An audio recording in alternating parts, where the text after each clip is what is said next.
ನಮಸ್ಕಾರ ಸ್ನೇಹಿತರೆ. ಸುಮಾರು 2 ಲಕ್ಷ ಮಹಿಳೆಯರು ಗೃಹಲಕ್ಷ್ಮಿ ಯೋಜನೆಯಿಂದ ಔಟ್ ಅಂತಾನೆ ಹೇಳ್ಬೋದು. ಹೌದು, ಸ್ವತಃ ಲಕ್ಷ್ಮಿ ಹೆಬ್ಬಾಳ್ಕರ್ ಅವರು ಇದ್ರ ಬಗ್ಗೆ ಡೀಟೇಲ್ಸ್ ಅನ್ನ ಕೊಟ್ಟಿದ್ದಾರೆ. ಹೌದು ಸ್ನೇಹಿತರೆ, ಗೃಹಲಕ್ಷ್ಮಿ ಯೋಜನೆಯಲ್ಲಿ ಸುಮಾರು 1,24,00,000 ಮಹಿಳೆಯರಿದ್ರಿ. ಈಗ 1,22,00,000 ಮಹಿಳೆಯರಾಗಿದ್ರಿ. ಸೊ ಯಾಕೆ ಈ ಕಾರಣ, ಯಾವ ಕಾರಣಕ್ಕಾಗಿ ಈ 2 ಲಕ್ಷಕ್ಕಿಂತ ಹೆಚ್ಚಿನ ಮಹಿಳೆಯರನ್ನ ಇದರಿಂದ ತೆಗೆದುಹಾಕಲಾಗಿದೆ? ಸೊ ಯಾಕೆ ಔಟ್ ಮಾಡಲಾಗಿದೆ? ಇನ್ಮೇಲಿಂದ ಅವ್ರಿಗೆ ದುಡ್ಡು ಬರೋದಿಲ್ವಾ? ಬರೋದಿಲ್ಲ, ಖಂಡಿತವಾಗ್ಲೂ ಬರೋದಿಲ್ಲ. ಸೊ ಹಾಗಾದ್ರೆ ಇಲ್ಲಿ ಬರೀ ಎಲಿಜಿಬಲ್ ಇಲ್ಲದವರಂತರನ್ನ ತೆಗೆದಿದಾರ ಅಥವಾ ಎಲಿಜಿಬಲ್ ಇದ್ರೂ ತೆಗೆದಿದಾರ? ಹೌದು, ಎರಡೂ ತರ ಅಂತ ಅನ್ಕೊಂಡ್ಬಿಡಿ. ಎಲಿಜಿಬಲ್ ಇದ್ರೂ ತೆಗೆದಿದ್ದಾರೆ, ಎಲಿಜಿಬಲ್ ಇಲ್ಲದಂತರೂ ತೆಗೆದಿದ್ದಾರೆ. ಅದಕ್ಕೆ ಕಾರಣ ಏನು? ಎಲಿಜಿಬಲ್ ಇದ್ರೆ ತೆಗಿಬೇಕಾಕೆ? ಅದಕ್ಕೆ ಮುಖ್ಯವಾದ ಕಾರಣಗಳೇ ಇದಾವೆ. ಸೊ ಹಾಗಾದ್ರೆ ಬನ್ನಿ, ಅದ್ರ ಬಗ್ಗೆ ಎಲ್ಲವೂ ಕೂಡ ನಾವು ಚರ್ಚೆ ಮಾಡೋಣ.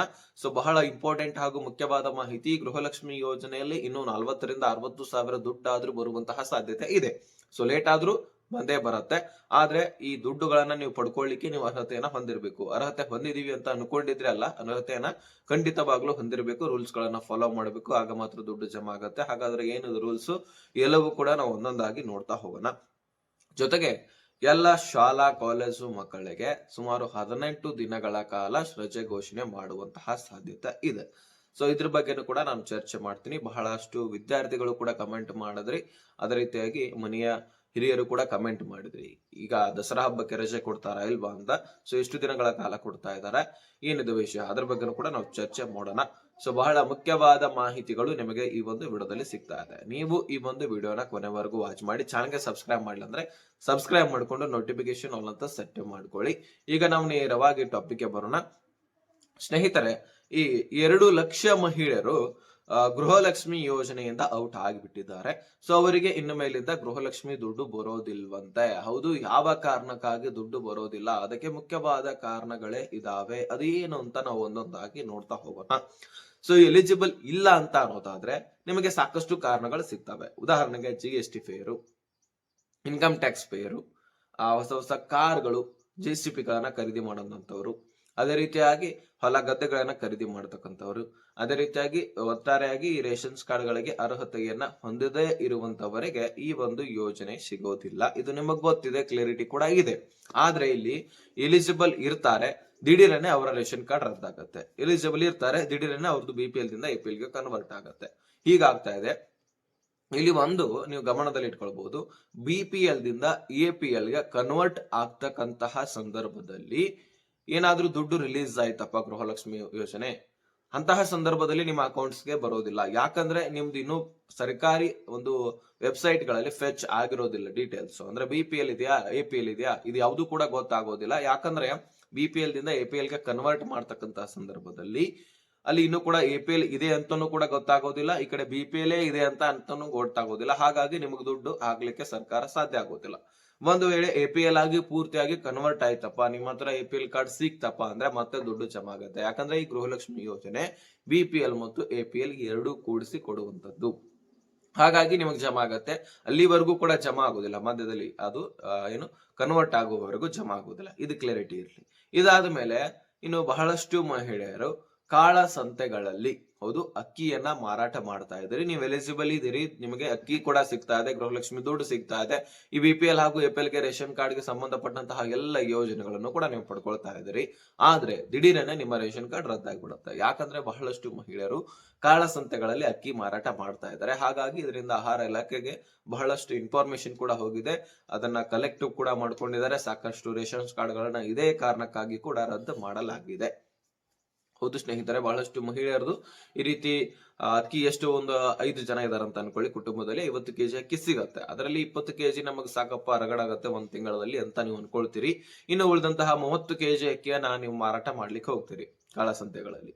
ಹೀಗಾಗಿ ಮಾರಾಟ ಮಾಡಿದ ತಕ್ಷಣ ನಿಮಗೆ ಅಕ್ಕಿ ಅವಶ್ಯಕತೆ ಇಲ್ಲ ಅಂತ ಹೇಳ್ಬಿಟ್ಟು ಮಾರಾಟ ಮಾಡಿರ್ತೀರಿ. ಹಾಗಾಗಿ ಸರ್ಕಾರ ಏನ್ ಮಾಡತ್ತೆ, ಇದ್ರ ಬಗ್ಗೆ ಕೂಡ ಗಮನ ಹರಿಸ್ತಾ ಇದೆ. ಆಹಾರ ಇಲಾಖೆ ಮೊದಲೇ ನಾವು ಯಾವಾಗ ಯಾರನ್ನ ರದ್ದು ಮಾಡ್ಲಿ ಅಂತ ಕೂತಿದೆ. ಇದಕ್ಕೆ ಫ್ರೀ ಹ್ಯಾಂಡ್ ಆಗಿ ಸರ್ಕಾರವೇ ಸಿದ್ದರಾಮಯ್ಯನವರೇ ಕೊಟ್ಟಿದ್ದಾರೆ. ಹಾಗಾಗಿ ಯಾರ್ದು ಕೂಡ ತಲೆ ಕೆಡಿಸ್ಕೊಳ್ತಾ ಇಲ್ಲ. ಇನ್ನು ನೀವು ಕಾಳಸಂತೆಗಳಲ್ಲಿ ಅಕ್ಕಿಯನ್ನ ಮಾರಾಟ ಮಾಡ್ಲಿಕ್ಕೆ ಹೋದ್ರೆ ನಿಮ್ಮ ರೇಷನ್ ಕಾರ್ಡ್ ಕೂಡ ಖಂಡಿತವಾಗ್ಲೂ ರದ್ದಾಗತ್ತೆ. ಸೊ ಇದು ಒಂದು ಕಡೆ ಆದ್ರೆ, ಇನ್ನು ಎಲಿಜಿಬಲ್ ಇರ್ತೀರಿ, ದಿಢೀರನೆ ನಿಮ್ಮ ಮನೆಯಲ್ಲಿ ಯಾರ್ದಾರ್ದು ಸರ್ಕಾರಿ ನೌಕರಿ ಆಗತ್ತೆ. ಸೊ ನಿಮ್ಮ ರೇಷನ್ ಕಾರ್ಡ್ ನಲ್ಲಿ ಸರ್ಕಾರಿ ನೌಕರಿ ಇದ್ದಂತವರ ಹೆಸರು ಇದ್ದಿದ್ದೇ ಆದರೆ ನಿಮ್ಮ ರೇಷನ್ ಕಾರ್ಡ್ ಕೂಡ ರದ್ದು ಆಗುವಂತದ್ದು. ಹೌದು, ಖಂಡಿತವಾಗ್ಲೂ ನಿಮ್ಮ ರೇಷನ್ ಕಾರ್ಡ್ ಕೂಡ ರದ್ದಾಗ್ಬಿಡುತ್ತೆ. ಇದೇ ರೀತಿಯಾಗಿ ಇದ್ರ ಬಗ್ಗೆನೂ ಕೂಡ ನಿಮಗೆ ಕ್ಲಾರಿಟಿ ಸಿಕ್ಕಿದೆ. ಇನ್ನು ಬಹಳಷ್ಟು ಫಲಾನುಭವಿಗಳು EMI ನ ಮುಖಾಂತರ ಹೊಸ ಹೊಸ ರೇಷನ್ಸ್ ಕಾರ್ಡ್ಗಳನ್ನ ಹೊಸ ವಸ್ತುಗಳನ್ನ ಪಡ್ಕೊಂಡಿರ್ತೀರಿ. ಅಂದ್ರೆ ಟಿವಿ ಆಗಿರಲಿ, ಫ್ರಿಜ್ ಆಗಿರಲಿ, ನಿಮ್ಮ ಕೈಯಲ್ಲಿರುವಂತಹ ಮೊಬೈಲ್ಗಳಾಗಿರ್ಲಿ ಅಥವಾ ಹಿಂದೆ ಇರ್ತಕ್ಕಂತಹ PC ಆಗಿರ್ಲಿ, ಈ ರೀತಿ ಖರೀದಿ ಮಾಡಿರ್ತೀರಿ. ನಿಮಗೆ ಬೇಕಾದ ವಸ್ತುಗಳನ್ನ ಇಷ್ಟು ನಿಮ್ಮ ಹತ್ರ ಕಡಿಮೆ ದುಡ್ಡು ಇರುತ್ತೆ, ಅದನ್ನ ತುಂಬಿ ಉಳಿದಂತದ್ದನ್ನ ಲೋನ್ ಮುಖಾಂತರ ಖರೀದಿ ಮಾಡಿರ್ತೀರಿ. ಅವಾಗ ಏನಾಗುತ್ತೆ, ಆ ದುಡ್ಡು ಕಟ್ಲಿಕ್ಕೆ ಆಗಿರೋದಿಲ್ಲ. ಪ್ರತಿ ತಿಂಗಳು ಇಂತಿಷ್ಟಂತ ತುಂಬಬೇಕಾಗಿರುತ್ತೆ, ಅದನ್ನ ಕಟ್ಲಿಕ್ಕೆ ಆಗೋದಿಲ್ಲ. ಸರ್ಕಾರಿ ಗೃಹಲಕ್ಷ್ಮಿ ದುಡ್ಡನ್ನ ಅಕೌಂಟ್ಗೆ ಹಾಕಿರ್ತಾರೆ. ಅಂತಹ ಸಂದರ್ಭದಲ್ಲಿ ಆ ಅಕೌಂಟ್ ನಲ್ಲಿ ಇರ್ತಕ್ಕಂತಹ ದುಡ್ಡು ಕಟ್ ಆಗಿಬಿಡುತ್ತೆ. ನಿಮ್ಗೆ ಗೊತ್ತಾಗೋದಿಲ್ಲ ಅಕೌಂಟ್ಗೆ ದುಡ್ಡು ಬಂದಿದೆಯೋ ಇಲ್ವೋ ಅಂತ. ಸೊ ನೀವೇನ್ ಮಾಡ್ಬೇಕು, ಟ್ರಾನ್ಸಾಕ್ಷನ್ ಚೆಕ್ ಮಾಡಿ ನೋಡ್ಸ್ಕೊಳ್ಬೇಕು. ಅವಾಗ ನಿಮಗೆ ಕ್ಲಾರಿಟಿ ಸಿಗುವಂತದ್ದು. ಇದು ಒಂದೇ ಕಡೆ ಆದ್ರೆ, ಇನ್ನು ಹಲವಾರು ನಮಗೆ ರೂಲ್ಸ್ ಗಳಿದಾವೆ, ಅದನ್ನ ಫಾಲೋ ಮಾಡೋದೇ ಗೊತ್ತಿಲ್ಲ. ಯಾಕಂದ್ರೆ ಬಹಳಷ್ಟು ಮಹಿಳೆಯರು, ಅದರಲ್ಲಿ ಹಳ್ಳಿಯಲ್ಲಿರ್ತಕ್ಕಂತಹ ಮಹಿಳೆಯರು, ನಿಮ್ಮ ಹತ್ರ ಒಂದು ಮೊಬೈಲ್ ಇರೋದಿಲ್ಲ. ಇನ್ನು ಮೊಬೈಲ್ ಇದ್ದಿದ್ದೆ ಆದ್ರೆ ಫೋನ್ ಪೇ ಇರೋದಿಲ್ಲ. ಅದನ್ನ ಯಾಕೆ ಫೋನ್ ಪೇ ಇರೋದಿಲ್ಲ ಅಂತ ಹೇಳ್ತಾ ಇದ್ದೀನಿ ಅಂದ್ರೆ, ಟ್ರಾನ್ಸಾಕ್ಷನ್ ಮಾಡಿಸ್ಕೊಳ್ದಿಲ್ಲ ನೀವು. ಅಂದ್ರೆ ಅಕೌಂಟ್ಗೆ ದುಡ್ಡು ಹಾಕೋದು ತೆಗೆಯೋದು ಮಾಡ್ತಾ ಇದ್ರೆ ಮಾತ್ರ ನಿಮ್ಮ ಅಕೌಂಟ್ ಚಾಲ್ತಿಯಲ್ಲಿರುತ್ತೆ. ಹೌದು, ಇದನ್ನ ಯೂಸ್ ಮಾಡ್ಕೊಳ್ತಾ ಇದಾರೆ, ಇದು ಕಂಟಿನ್ಯೂ ಆಗಿ ಟ್ರಾನ್ಸಾಕ್ಷನ್ ಆಗ್ತಾ ಇರತಕ್ಕಂತಹ ಒಂದು ಅಕೌಂಟ್. ಹೀಗಾಗಿ ಇದನ್ನ ನಾವು ಬಂದ್ ಮಾಡಬಾರ್ದು ಅಂತ ಹೇಳ್ಬಿಟ್ಟು ಏನ್ ಮಾಡ್ತಾರೆ, ಬ್ಯಾಂಕ್ನವರು ಬಂದ್ ಮಾಡೋದಿಲ್ಲ. ಇನ್ನು ಬಹಳಷ್ಟು ಮಹಿಳೆಯರದು ಏನಾಗಿರುತ್ತೆ, ಆ ಕೈಯಲ್ಲಿ ಮೊಬೈಲ್ ಇರೋದಿಲ್ಲ. ಕೈಯಲ್ಲಿ ಮೊಬೈಲ್ ಇದ್ರೆ ಫೋನ್ ಪೇ ಇರೋದಿಲ್ಲ. ಹಾಗಾಗಿ ಬ್ಯಾಂಕ್ಗೆ ಹೋಗಿ ಟ್ರಾನ್ಸಾಕ್ಷನ್ ಕೂಡ ಮಾಡಿಸಿರೋದಿಲ್ಲ. ಯಾಕಂದ್ರೆ ಬ್ಯಾಂಕ್ ನಲ್ಲಿ ಯಾವುದೇ ವ್ಯವಹಾರ ಕೂಡ ಇರೋದಿಲ್ಲ ಅಲ್ಲ. ಹೀಗಾಗಿ ಆ ವ್ಯವಹಾರ ಇದ್ದಂತಹ ಮಹಿಳೆಯರಿಗೆ ದುಡ್ಡು ಜಮಾ ಆಗುತ್ತೆ. ಅಂದ್ರೆ ಟ್ರಾನ್ಸಾಕ್ಷನ್ ಇದ್ದಂತಹ ಮಹಿಳೆಯರಿಗೆ ಮಾತ್ರ ದುಡ್ಡು ಜಮಾ ಆಗುತ್ತೆ. ನೀವು ಎಲಿಜಿಬಲ್ ಇದ್ರಿ, ನಿಮಗೆ ಟ್ರಾನ್ಸಾಕ್ಷನ್ ಇರ್ಲಿಲ್ಲ ಅಂದ್ರೆ ಬ್ಯಾಂಕ್ ಅಕೌಂಟ್ ಬಂದ್ ಆಗಿಬಿಡುತ್ತೆ. ತದನಂತರ ನಿಮ್ಮ ಅಕೌಂಟ್ಗೆ ದುಡ್ಡು ಬರೋದು, ವಾಪಸ್ ಹೋಗೋದು, ಹೀಗಾಗತ್ತೆ. ಅಕೌಂಟ್ ಅಲ್ಲಿ ದುಡ್ಡು ಉಳಿಯೋದಿಲ್ಲ, ಅದು ವಾಪಸ್ ಮಹಿಳಾ ಮತ್ತು ಮಕ್ಕಳ ಅಭಿವೃದ್ಧಿ ಇಲಾಖೆಗೆ ಹೋಗುತ್ತೆ. ಹೀಗಾಗಿ ನಿಮಗೆ ಕ್ಲಾರಿಟಿ ಸಿಗೋದಿಲ್ಲ ದುಡ್ಡು ಬಂದಿದೆ ಇಲ್ವೋ ಅಂತ. ಸೊ ಅದಕ್ಕೋಸ್ಕರ ಮೊದಲ ಒಂದು ಕೆಲಸ ಮಾಡಿ, ನಿಮ್ಮ ಅಕೌಂಟ್ ಒಂದು ಡೆಡ್ ಆಗಿದ್ರೆ ಅದನ್ನ KYC ಮಾಡಿಸ್ಕೊಂಡು ದುಡ್ಡನ್ನ ಹಾಕಿ ತೆಗೆದು ಮತ್ತೆ ಓಪನ್ ಮಾಡಿಸ್ಕೊಳ್ಳಿ. ತದನಂತರ ನಿಮಗೆ ಗೃಹಲಕ್ಷ್ಮಿ ದುಡ್ಡು ಬರುವಂತದ್ದು. ಇದು ಕೂಡ ನಿಮ್ಮ ಗಮನದಲ್ಲಿರ್ಲಿ. ಇದು ಬಹಳಷ್ಟು ಮಹಿಳೆಯರದು ಆಗಿದೆ. ಹಾಗಾಗಿ ಇದು ಕೂಡ ನಿಮ್ಮ ಗಮನದಲ್ಲಿದ್ದು ಅದನ್ನ ಸರಿಪಡಿಸ್ಕೊಳ್ಳಿ. ಇದರ ಬಗ್ಗೆ ಎಲ್ಲವೂ ಕೂಡ ಕ್ಲಾರಿಟಿ ಸಿಕ್ಕಿದೆ ಅಂತ ಅನ್ಕೊಳ್ತೀನಿ. ಇನ್ನು ಇದ್ರ ಬಗ್ಗೆ ಹೆಚ್ಚಾಗಿ ಏನು ವಿಷಯ ನಿಮಗೆ ಗೊತ್ತಿರ್ತಕ್ಕಂಥದ್ದು, ಅದನ್ನ ಮತ್ತೆ ರಿಪೀಟ್ ಮಾಡೋದು ಬೇಡ. ಇನ್ನು ಇದಾದ್ಮೇಲೆ ಇನ್ನೊಂದು ವಿಷಯ, ಇನ್ನು ಶಾಲಾ ಕಾಲೇಜು ಮಕ್ಕಳಿಗೆ ಒಂದು ಬಿಗ್ ಅಪ್ಡೇಟ್ ಬಂದಿರತಕ್ಕಂಥದ್ದು. 18 ದಿನಗಳ ಕಾಲ ಶಾಲಾ ಕಾಲೇಜುಗಳು ರಜೆ ಘೋಷಣೆ ಮಾಡಲಾಗ್ತದೆ ಅಂತ ಅಪ್ಡೇಟ್ ಬಂದಿದೆ ದಸರಾ ಹಬ್ಬಕ್ಕೆ. ಹೌದು, ದಸರಾ ಹಬ್ಬಕ್ಕೆ ಶಾಲಾ ಕಾಲೇಜುಗಳು 18 ದಿನಗಳ ಕಾಲ ರಜೆ ಘೋಷಣೆ ಮಾಡಲಾಗ್ತದೆ ಅನ್ನುವಂತಹ ಹೇಳಿಕೆಗಳು ಕೇಳಿ ಬಂದಿದ್ದು.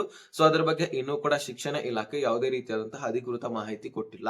ಹೌದು ಸ್ನೇಹಿತರೆ, ನೀವು ಅನ್ಕೊಂಡಿರ್ಬಹುದು ಇಷ್ಟು ದಿನ ರಜೆ ಕೊಡ್ತಾರೆ, ಇಷ್ಟು ದಿನ ನಾವು ಅಲ್ಲಿ ಹೋಗ್ಬೋದು, ಇಲ್ಲಿ ಹೋಗ್ಬೋದು, ರಜೆಯನ್ನ ಅನುಭವಿಸಬಹುದು ಅಂತ ಕಾಯ್ತಾ ಇರ್ತೀರಿ. ಆದ್ರೆ ಇಷ್ಟೇ ದಿನ ಅಂತ ಹೇಳ್ಬಿಟ್ಟು ಶಿಕ್ಷಣ ಇಲಾಖೆ ಕನ್ಫರ್ಮ್ ಮಾಡಿಲ್ಲ.